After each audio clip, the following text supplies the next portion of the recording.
आझाद मैदानावर मोठ्या संख्येने मराठा बांधव यांच्याकडून घोषणाबाजी केली जाते। आपण थेट जाऊयात। मनोज जरांगे यांचं आंदोलन आझाद मैदानावर सुरू आहे। आजचा चौथा दिवस आणि घोषणाबाजी मोठ्या संख्येने केली जाते।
आझाद मैदानात मराठा आंदोलकांकडून या ठिकाणी घोषणाबाजी जल्लोष करण्यात येतोय। हजारोंच्या संख्येने मराठा बांधव हे मुंबईमध्ये दाखल झालेले आहेत। मनोज जरांगे यांच्या आंदोलनाला पाठिंबा देण्यासाठी मोठ्या संख्येने मराठा बांधव आझाद मैदानात। आपल्या प्रतिनिधी भाग्यश्री आचार्य प्रधान आपल्यासोबत जोडलेत। भाग्यश्री, आपण पाहतोय घोषणाबाजी केली जाते, जल्लोष केला जातोय। नीलम, आपण बघतोय की मोठ्या प्रमाणात घोषणाबाजी इथे केली जाते। पाटील पाटील एक मराठा लाख मराठा आरक्षण घेतल्याशिवाय मुंबईत बाहेर जाणार नाही अशा पद्धतीने घोषणाबाजी सुरू आहे। एकंदरीत जर बघितलं तर मोठ्या संख्येने मराठा बांधव जे आहेत ते इथे एकवटलेले आहेत। आज उपोषणाचा जरांगेच्या उपोषणाचा चौथा दिवस आहे आणि या चौथ्या दिवशी जर आपण बघितलं तर आजपासून त्यांनी पाणी टॅग देखील केलेलं पाहायला मिळत आहे। काल जर बघितलं तर डॉक्टरांची टीम त्यांना तपासण्यासाठी आलेली होती आणि 70च्या खाली त्यांची शुगर आहे, त्यामुळे ORS पिया, पाणी पिया अशा सूचना त्यांना देण्यात आल्या। मात्र पालन करण्यास तयार नाही। आजपासून तर त्यांनी चक्क जे पाणी आहे ते देखील सोडलेलं आहे, त्यामुळे त्यांची तब्येत कुठेतरी खालावण्याची शक्यता आहे आणि त्यांना प्रोत्साहन द्यावं जी यासाठी भाग्यश्री, तुम्ही आमच्यासोबत असेच जोडलेले राहा।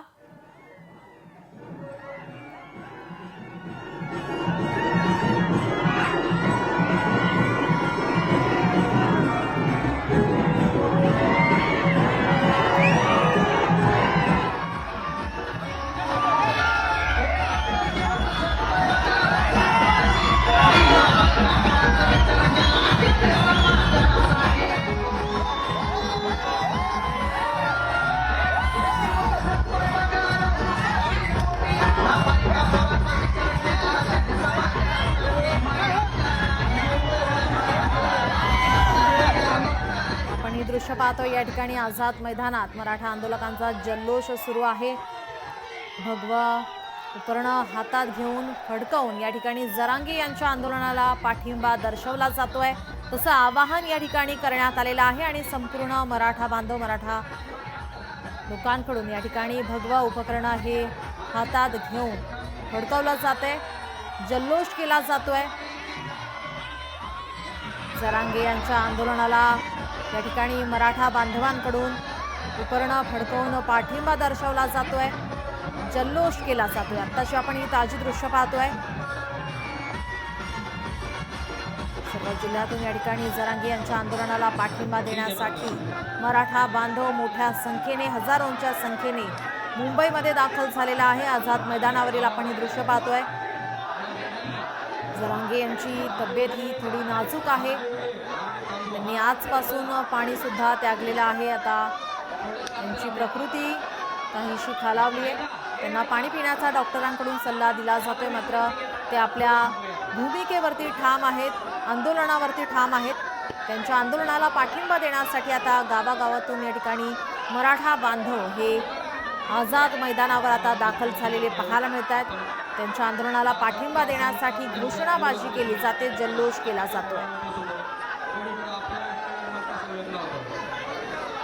आपल्या प्रतिनिधी भाग्यश्री प्रधान आचार्य आपल्यासोबत जोडलेले आहेत। भाग्यश्री, आपण पाहतोय या ठिकाणी जरांगे यांच्या आंदोलनाला पाठिंबा दर्शवला जातोय, भगवा उपकरणं या ठिकाणी फडकवून हा पाठिंबा दर्शवला गेलाय। नक्कीच आपण बघतोय की जरांगे पाठिंबा मोठ्या प्रमाणात दर्शवला सातत्याने घोषणाबाजी केली जाते. मात्र आता स्वतः जरांगे पाटील यांनी सगळ्यांना शांत राहायचं आवाहन केलेलं आहे. हे महत्त्वाचं आहे की जरांगे पाटील यांनी स्वतः कार्यकर्त्यांना सांगितलेलं आहे की सगळ्यांनी शांत बसा, मला आरामाची गरज आहे, अशा पद्धतीचं निरोप जो आहे तो कार्यकर्त्यांपर्यंत पोहोचवलाय. आणि त्यानंतर या घोषणा ज्या आहेत त्या सध्या बंद करण्यात आलेल्या आहेत. शांतीत राहा अशा पद्धतीने सांगण्यात आलेलं आहे कार्यकर्त्यांना.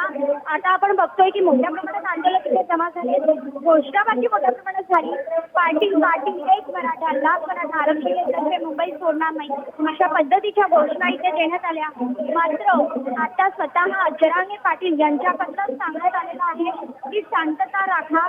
एकंदरीत जर बघितलं तर जरांगे पाटील यांची तब्येत जी आहे ती अगदी नाजूक आहे.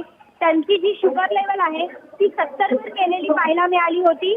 आणि आता डॉक्टरची टीम देखील सकाळी इथे येऊन बसलेली आहे. मात्र त्यांना डॉक्टरांनी सांगितलेलं आहे पाणी पिया, ORS पिया.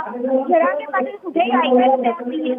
आजपासून त्यांनी पाणी त्याग देखील केलेला पाहायला मिळतोय. एकंदरीतच या आंदोलनाला तीव्र स्वरूप येताना पाहायला मिळतंय. आज जर या विषयावर सरकारकडचा तोडगा निघाला नाही तर उद्या कदाचित जरांगे पाटील यांना रुग्णालयात दाखल करायची वेळ येऊ शकते. एकंदरीतच जर बघितलं तर परिस्थिती इतकी गंभीर होताना पाहायला मिळते. रस्त्यावर देखील प्रचंड गर्दी आहे. त्यामुळे मुंबईकरांना देखील प्रचंड वाहतूक कोंडीचा सामना करावा लागतोय.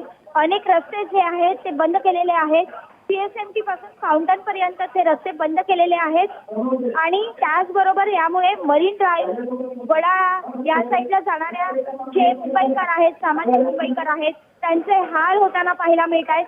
त्यातच मराठा आंदोलक आहेत त्यांनी मोठ्या प्रमाणात कालपासून आपण जर बघितलं तर त्यांना मोठ्या प्रमाणात महाराष्ट्रातनं रसद यायला सुरुवात झालेली आहे, नाश्त्याची, जेवणाची.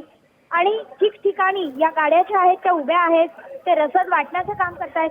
या गाड्यांमुळे देखील वाहतुकीला कुठेतरी अडथळा निर्माण होतोय.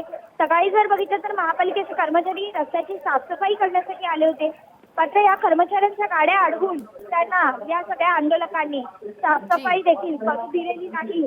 आणि ह्या सगळ्यावर आता सरकारने लवकरात लवकर तोडगा काढणं हेच गरजेचं आहे. त्यामुळे आजच्या बैठकीत नेमका काय तोडगा निघतोय हे बघणं अत्यंत महत्त्वाचं ठरणार आहे. भाग्यश्री, याचे अपडेट आम्ही घेतच राहू. तुर्तास धन्यवाद आपण दिलेल्या माहितीसाठी. लोकशाही मराठी ऐका, पहा, जागरूक रहा.